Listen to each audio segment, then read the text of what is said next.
chaque fois que c'est arrivé, c'était majoritairement parce que je voulais suivre, parce que je voulais faire plaisir, parce que je voulais pas déplaire, parce que la gang disait quelque chose, puis je le faisais.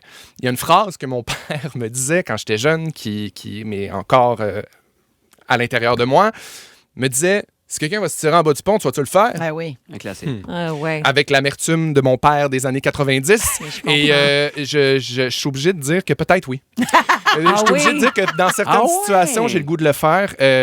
À un moment donné, je vous raconte quelque chose. D'ailleurs, tu as perdu connaissance au Mexique parce que le gars d'Occupation 2 a perdu connaissance. Exactement. Je me disais, il avait tellement pas l'air bien. J'ai dit, trop petit. Un choc vagal, moi, avec.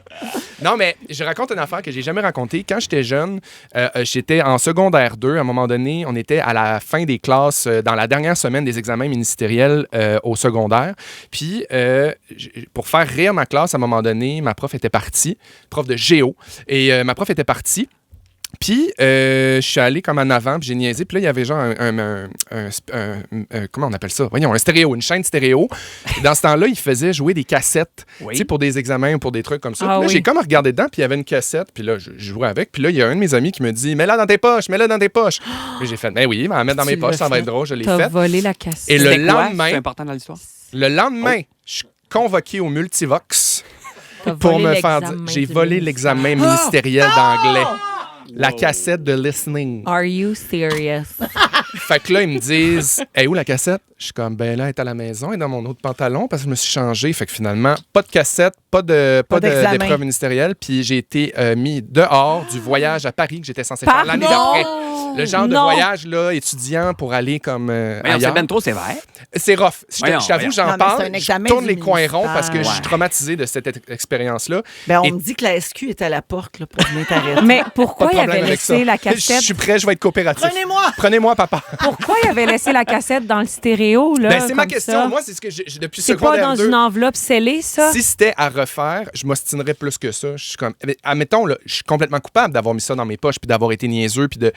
Mais ultimement, ramassez-la la crise de cassette. Mais ton père qui dit si quelqu'un se pitche en bas du pont, là, tu vas-tu le suivre? Comment il a réagi, lui, de cette affaire-là? Là?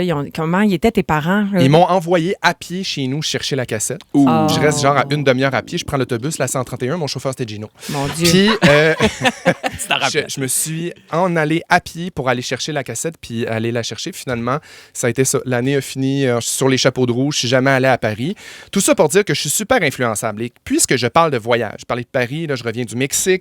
Moi, j'étais au Mexique et il y a quelque chose qui m'a vraiment titillé, que je voyais que les gens faisaient, puis je voyais les gens faire, qui m'a donné envie de le faire. Puis je pouvais pas, parce qu'il n'y a pas un traître concombre au Mexique. Moi, je l'ai vu passer la salade de concombre. Je l'ai vu passer la salade de concombre. Attends, c'est quoi la salade de concombre? C'est un trend TikTok. Un trend TikTok, c'est une salade de concombre à mandoline savamment coupée avec du whipped avec genre cream le cheese. labneh ou je sais pas oui, trop. puis tu mets du saumon fumé, mais puis je comprends des pas câbles. pourquoi c'est comme ça existe, ça, cette idée-là, depuis des années, là, de oui, faire concombre. mais en fait, c'est l'équivalent d'un bagel au saumon fumé dans un bol mais en toutes salade. les trends existent. Tu sais que c'est des affaires qui existent déjà. Oui, mais donc, à partir du moment où je le vois sur les réseaux sociaux, je m'emballe puis je le fais. Mais là, je suis au Mexique, je fais quoi? Je peux pas me trouver tout ce que j'ai besoin pour faire ma belle salade fraîche. Qu'est-ce que j'ai fait? Tacos. J'en ai fait une! On va tout écouter, je l'ai fait cet après-midi pour les amis. Tu me niaises. Ben voyons, bravo. Fait que je suis influençable, mais je veux plaire. Regardez. Regardez comme elle est belle. Là, c'est sûr que c'est pas radiophonique, là. Ouais. C'est dans un Tupperware, OK. OK, c'est un super Tupperware rond en vitre. Ouais, le classique canadien Tire. Oui. Mais toi, t'as fait la version saumon fumé, fromage à la crème, à net. Je l'ai pimpé, j'ai mis de la nette, j'ai mis du parce fromage. Parce que la recette de base, là, c'était juste genre vinaigre de riz, huile de sésame. Là, non, moi, elle est pimpée un petit peu